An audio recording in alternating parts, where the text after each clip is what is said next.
Bonjour, bienvenue sur la chaîne YouTube de RC Fascar. Nous sommes le samedi 3 février et aujourd'hui on va faire un petit peu le point sur la situation. Donc en fait, il y a 4 ans, on était en plein démarrage de la boutique RC Fascar. Donc il y a 4 ans, RC Fascar, vous ne trouviez pas sur Internet, hein, donc ça n'existait pas. Et donc voilà, entre-temps, on a vécu quand même pas mal de choses. Et donc je suis quelque part étonné qu'on ait autant de pièces détachées avec toutes les crises qu'on a connues. Parce que donc quelques semaines avant de commencer euh, la boutique RC Fascar en ligne, avant de la mettre en ligne, alors qu'on était occupé à réunir les pièces, le Covid est arrivé. Donc, première crise d'un peu plus d'un an, donc ce qui a ralenti les fabrications, les arrivées de pièces en Europe. Euh, et à peine sorti du Covid, il y a un bateau qui se met de travers dans le canal de Suez. Donc, nouvelle crise pour les arrivées des articles. Donc voilà, et alors qu'on aurait pu croire que une crise comme le Covid allait un petit peu calmer le monde, mais non. Guerre en Ukraine. Guerre en Ukraine, donc là aussi, problème d'approvisionnement, flambée des prix. Et donc maintenant, les problèmes en mer Rouge dus au conflit israélo-palestinien. Tout ça fait ralentir, bien sûr, la progression des arrivées des pièces, de la fabrication des pièces. Mais bon, c'est quand même plus grave tout ce qui s'est passé dans le monde pour l'humanité. Mais donc, si on ne tient pas compte de l'humanité, la plus grosse crise qu'on vit actuellement, en tous les cas, les boutiques, c'est le changement informatique chez Horizon Hobby.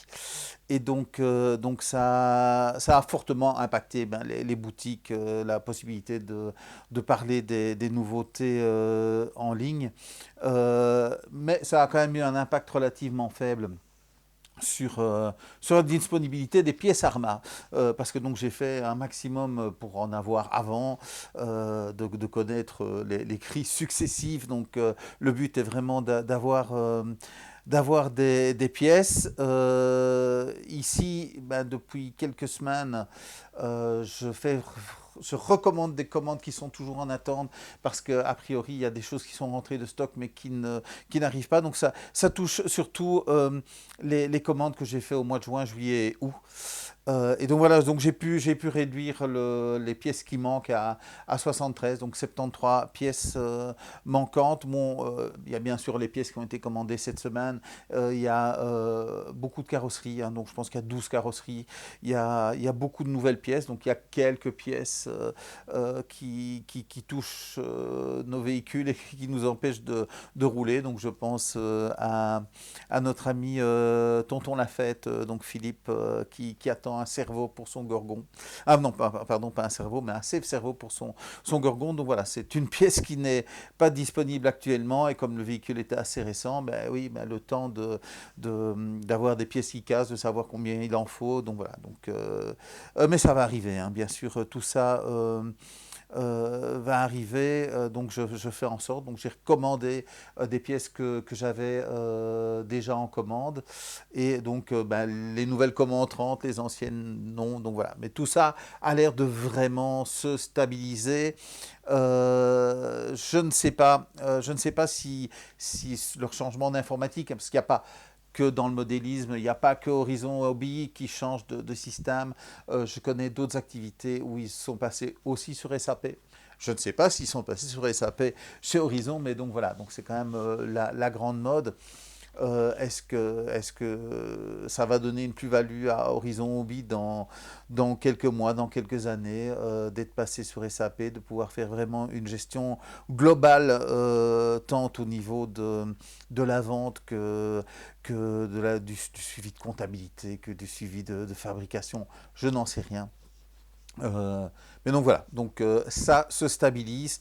Et donc je voulais aussi rappeler que malgré tout ce qu'on dit, parce que c'est vrai que ben, je suis assez transparent hein, sur les nouveautés, sur les défauts, sur les défauts que je rencontre quand je, je contrôle un véhicule, sur les arrivées des pièces, ce qui manque. Donc voilà, on pourrait se dire, mais Arma, qu'est-ce que c'est que ce problème? Donc voilà, je connais mal les autres marques. Je suis vraiment concentré sur Arma. Donc je connais pas bien les autres marques d'Horizon Hobby. Je connais pas du tout les marques en dehors d'Horizon Hobby. Je le répète, hein, donc les concurrences entre les marques, c'est comme Audi et BMW, vous n'arriverez pas à vendre une BMW à quelqu'un qui aime une Audi et vice-versa. Donc c'est la même chose dans les marques de modélisme. C'est pas pour ça que les concurrents de Arma sont pas bons et c'est pas pour ça que Arma n'est pas bon par rapport à ses concurrents. Mais donc voilà, je suis transparent et c'est vrai que peut-être des fois, il y a un moment où je me dis mais qu'est-ce que c'est? Et que vous le dites peut-être aussi. Et on a la chance aussi d'avoir des chaînes assez transparentes. Donc c'est vrai que Mani n'a pas de langue de bois, pour les autres marques non plus d'ailleurs. Euh, que voilà, il vous propose des évolutions des véhicules. Il peut râler souvent sur les configurations qui ont été choisies. On ne maîtrise pas tout là-dedans commercialement. Oui, ce serait bien d'avoir que des rollers ou des kits de différentes pièces à monter soi-même à des prix intéressants. Mais donc voilà. Donc actuellement, les solutions, c'est d'acheter un véhicule neuf ou d'occasion et d'acheter des pièces chez des accessoiristes ou les pièces détachées qui existent. Mais la gestion des pièces détachées au niveau d'un fabricant, c'est quelque chose qui a un coût. Et de toute façon, les pièces chez les accessoiristes sont souvent plus chères. Et donc voilà, donc, je pense qu'une bonne nouvelle chez Arma, c'est que ils ont tendance à maintenant faire des véhicules renforcés, donc c'est ce qu'on voit, donc de données de série, donc ce qu'on trouvait avant en option ou sur des véhicules renforcés en roller. Mais voilà, le marché est comme ça. Je ne pense pas qu'il va y avoir des rollers prochainement chez Arma. Enfin, en tout cas, je serais étonné. Mais donc voilà, des véhicules renforcés avec des configurations un petit peu plus adaptées. On a pu le voir sur les 8S, on attend les 6S pour le savoir. MCL Modélisme aussi ben, vous donne une transparence au niveau de ce qu'on peut faire avec un véhicule en roulant hein, quand même assez normalement. Hein, donc voilà, je vais parler d'autres chaînes après. Donc voilà, il pousse les véhicules dans leur retranchement et donc voilà, ils cassent. Mais ça montre aussi que voilà, on peut faire quand même beaucoup de choses avec des véhicules. Et que bon ben on peut aller très loin et que ces véhicules sont quand même très résistants. Mais oui, je voulais parler des autres chaînes. Bon, moi, je ne les suis pas. J'ai vraiment pas le temps d'aller suivre des chaînes où on prend des véhicules, où on les casse. Donc, je sais que Mani en a parlé. Et c'est vrai que ça fait rêver le nombre d'abonnés, le nombre de vues que font ces vidéos. Un conseil, franchement, au lieu de regarder ces vidéos, chargez vos batteries et allez rouler. Ça n'a pas beaucoup d'intérêt. Un véhicule, on arrivera toujours à le casser, on arrivera à tout casser. L'appareil avec lequel je vous filme, je l'ai acheté il y a déjà quelques années, donc c'est un appareil photo qui permet de faire des vidéos, et donc ben, j'étais en interrogation quand je l'ai acheté, est-ce que je prends le plus élevé de la gamme amateur, est-ce que je prends le moins élevé de la gamme professionnelle, et donc je surfais, c'était déjà possible d'aller voir des vidéos de YouTube pour voir ce que les gens pensaient. Et puis je tombe sur le haut de gamme de la marque que j'ai acheté. Et bon, ben, vraiment fait pour les professionnels, vraiment fait pour être dans des conditions très particulières et très dures. Mais est-ce que ça valait la peine de prendre un appareil qui coûtait probablement pas loin de 10 000 euros, je parle pour le boîtier, de le mettre dans l'eau, de voir après s'il fonctionnait toujours, et puis le remettre dans l'eau et le mettre dans un congélateur, le sortir et voir s'il fonctionnait toujours. Euh, Ça va toucher combien de personnes qui regardent cette vidéo, un petit peu au même titre que ceux qui font certaines choses avec des véhicules. Ça va toucher combien de personnes de mettre un tremplin, le faire tomber dans un lac et de voir s'il roule après. Oui. Chargez vos batteries, roulez. Même chose, j'avais acheté un téléphone super résistant, donc j'avais vu à quelqu'un qui tirait avec une carabine de très loin dedans pour voir s'il allait résister, qu'il le faisait tomber dans la neige et roulait avec un chasse-neige dessus. Bon, je peux comprendre qu'il y a quand même beaucoup de personnes qui vont perdre leur téléphone dans la neige et qui vont les retrouver après qu'ils soient passés sous un chasse-neige. Et donc, bah, ce téléphone était très résistant. Il l'avait envoyé du haut d'un building, ouais, très résistant. Je l'ai acheté. Quand j'en ai plus besoin, je l'ai passé à un de mes fils. Un autre fils a pris un cadenas et je ne sais pas ce qu'il lui a pris. Enfin, un faux mouvement, pan, il a tapé sur le téléphone. Mais le téléphone était cassé. Donc voilà. Tout ça ne veut rien dire. Chargez vos batteries et roulez, amusez-vous, ne perdez pas du temps à regarder ces vidéos. Bon, voilà, il y en a certains qui regardent des vidéos de jeunes filles qui se baignent dans leur bain et qui vendent l'eau de leur bain après. Oui, oui, oui. On peut regarder beaucoup de choses, ou alors on peut aller rouler. Donc voilà, les cratons 4S et autres 4S, j'aimerais bien revenir là-dessus. Je peux comprendre la frustration de ceux qui ont acheté la version 2 et qui voient la version 2,5 maintenant. Il est clair que ces véhicules devaient probablement sortir au moment du Covid et ont été retardés. Donc, c'est-à-dire qu'ils ont été fabriqués, ils ont été stockés pendant 2 ans. Avant d'être sur le marché, et puis au moment de la sortie, ils ont encore attendu 6 mois pour arriver parce qu'a priori, il devait avoir un problème sur ces véhicules. Je rappelle que toutes les boîtes ont été ouvertes, que moi j'ai rencontré quand même pas mal de problèmes lors des vérifications. Donc il n'y a pas eu de soucis sur des véhicules qui sont partis de chez RC Fascar vers les clients. Donc les véhicules sont toujours contrôlés. Maintenant, je mets aussi à jour les ESC pour l'instant. Donc il y a des nouveaux ESC qui nécessitent des mises à jour. Vous ne devez pas le faire. Mais donc voilà, il y a eu un certain temps avant qu'ils sortent, un peu au même titre que les téléphones.